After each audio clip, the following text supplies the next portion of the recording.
So the energy that's influencing all of us this month, the Libra balance and connection with other people, relationships, negotiating with people, sort of creating this balance out there within our hearts, within our souls. Anything that we have connection with another person, Libra is going to be influencing that energy. Important things to know about that. Libras tend to want to please a lot of different people. They want to hear both sides, and then they kind of get maybe a little wishy-washy on what the decision should be. Not necessarily a time for you to please everybody. Our focus is going to be relationships this month before we move into the sign of Sun being in Scorpio. But right now, we're sort of laying the groundwork for those connections. Second thing that's happening is the Fall Equinox. During the Fall Equinox, the days are starting to get shorter.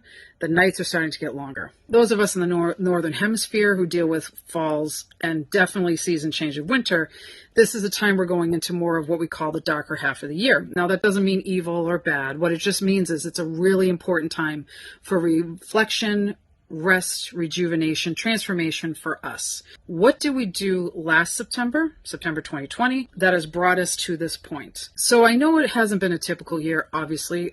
We've dealt with COVID and all kinds of other things, and we're still dealing with a lot of things. But what's most important is that we sit down during this time, during the next several months, before we hit spring, and we think about what we want to plant to grow in the springtime. We'll let the nights help us do that because it's going to help us to go in and reflect. And, as the trees transform, as nature sort of settles, it's the same thing with us. Why not take advantage of that? This is the best time to plant those seeds for growth. And one last thing, we're going into a Mercury Retrograde starting September 26th. If you go to my website on my blog, there's a whole article talking about Mercury in Libra and that Mercury Retrograde.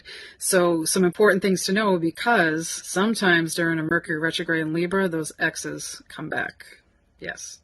Keep that in mind as you're plotting and planning for the next year. Do you want that to happen? Think about it. If you have any questions, feel free to reach out to me, and have a great month.